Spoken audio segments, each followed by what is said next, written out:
essa sensibilidade que você está dizendo é uma coisa que a minha esposa, por exemplo, ela fala que ela tem muito. Fala que o mais novo também fala, conversa. Eu acredito, eu sempre... Outro dia, na verdade, eu vi uns bichos passando. Parecia que era bicho preto passando assim. E não era nada. Você devia lavar a sua casa mais, que bicho preto passando. Pois é, e não era nada. É a sua tela mental predeterminando o que ela quer. Você vê as coisas pela sua tela Isso mental. muito raro. Uma vez aconteceu isso. O problema é o seguinte, é o que eu falo, eu sou um pouco preconceituoso com relação às impressões. Quando a pessoa fala, tio Spook, eu vi um vulto na minha casa. Eu falo, ok, eu não tô lá pra ver, eu não posso dizer o que você viu. Tio Spook, tem um espírito me perseguindo. Eu não sei. Eu não parei pra te analisar, pra ver se realmente tem ou não te perseguindo. Uhum. Eu não pego esse estado de fenômenos que as pessoas me dizem. Você tem que ir e, por conta, fazer o diagnóstico. Cara, claro, você é quem tem que quando eu sentir. parei a mulher na Umbanda, eu falei, moça, você tá vendo um cara aqui do meu lado? Isso. Ela falou, eu estou vendo. É igualzinho a minha impressão? É. Ela falou antes de eu falar, então bateu. Posso contar uma coisa? Sim. Fui pra Santo Tomé das Letras. E eu fiz a Barca da Cura. Não conheço. E eu entrei num processo de regressão. Tô te falando o que me falaram, o que aconteceu comigo. Não sei se é verdade, não é, mas o que aconteceu. E ali eu tive uma experiência a mais próxima que eu já tive na minha vida de algo que realmente me conectou e me fez. Eu vou te explicar por quê. Eu vou ser breve aqui. Nunca contei isso, acho. Contei antes já? Está se abrindo para nós. Não. Vamos lá. Isso é muito interessante. Prestem atenção. Eu estava deitado e pessoas em volta, numa energia, e uma pessoa ficava no tambor, como se fosse no motor, do barco, e outra ficava no leme, enfim, no timão.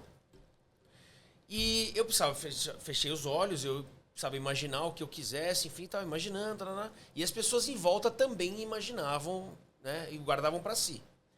E eu estava dentro da Barca da Cura, e eu tinha uma pessoa deitada ao meu lado que me acompanhava nessa barca. Então tinha uma pessoa na ponta, na proa, ou popa, não me lembro agora, atrás do barco, e outra ao meu lado. E foi essa condução dessa Barca da Cura. De repente eu comecei, onde é que você está? Foram perguntando para mim, onde é que você está?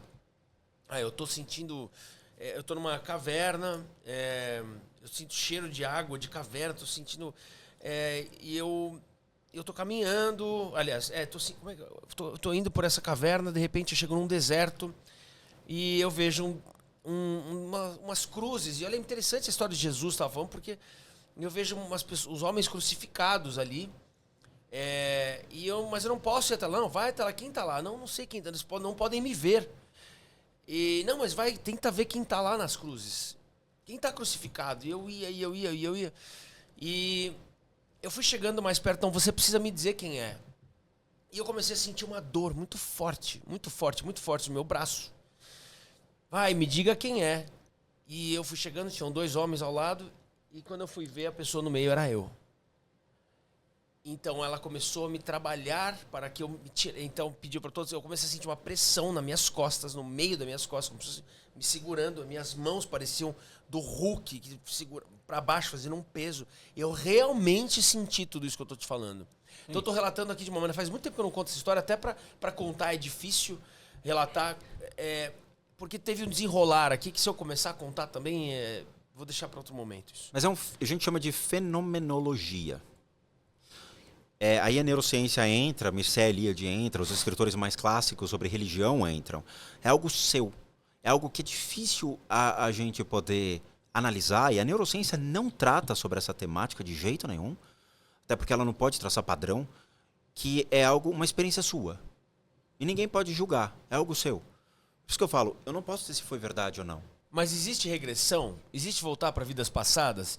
Existe essa conexão? Eu vou te explicar. Existe o espírito, mas não existe isso? Eu vou te explicar. Eu fiz há muito tempo atrás, quando eu tinha 18 anos de idade, eu fazia só as merdas dos 18 anos de idade, mas eu cheguei a fazer uma regressão sozinho. Como? Existe uma forma de você trabalhar o seu inconsciente e forçando para... O budismo ele tem uma coisa legal dentro desse aspecto. O budismo é uma neurociência muito antiga e eles são foda nisso. Além dos nossos sentidos, nós temos um outro sentido, que é a nossa percepção maior, que faz o juízo de valor, mas acima delas nós temos o karma e nós temos karmas de vidas passadas que são acumulados. Essa esfera que eles predeterminam, então, do karma é o que vai vai reunir o que você é depois de morto e vai te levar para uma próxima encarnação. Mas fica o registro. Fica. Esse registro ele é visto, por exemplo, pessoas que têm medo de água, ou não conseguem falar outro idioma, ou têm medo de dirigir. O cara fala, mas por quê? Talvez porque eu tenha tido um problema numa vida passada e que me gerou esse trauma e que fica registrado. Mas nós temos a ponta contrária. Habilidades. Você vê um cara jogando futebol, você fala, meu, como é que esse moleque com 16 anos de idade joga tanto? Porque ele foi várias vezes um jogador de futebol. Como é que esse cara, com 4 anos de idade, toca uma peça completa de Tchaikovsky? Porque ele provavelmente estudou música clássica a vida inteira dele numa vida passada. Então, as habilidades e capacidades de um ser humano eles estão intrinsecamente ligados àquilo que você faz nessa vida. E você leva isso para uma outra vida. Entende? Então, esses fenômenos, eles acontecem junto ao ser humano, e eu fiz essa regressão para ver o que realmente eu fui numa vida passada, por idiotice. Eu fiz uma técnica de meditação que te abre exatamente essas percepções. Uhum. E na época eu fazia uma yoga muito forte voltada para isso. Então eu fazia Hatha Yoga, Raja Yoga, Kundalini Yoga, Janini Yoga e todas as outras para poder abrir essas percepções. E eu apaguei e eu me vi em épocas. E aí eu vou especular, porque eu não sei se era verdade ou não. Mas são percepções minhas, da mesma maneira que você teve. Eu me vi na Primeira Guerra Mundial.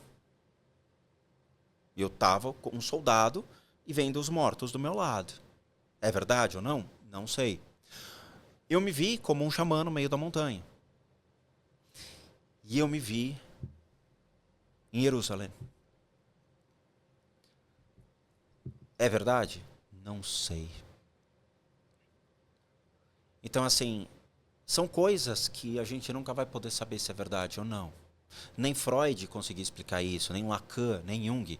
Eles utilizavam até de substâncias alucinógenas, achando que o inconsciente poderia dar mais respostas para as pessoas. Mas não se sabe. Não existe uma possibilidade real e factível da gente poder fazer uma regressão com segurança, porque existem resíduos que ficam e resquícios atemporais, como se fossem coágulos. Então, imagina o seguinte, eu me vi em Jerusalém, legal, volto e eu tenho um problema atemporal.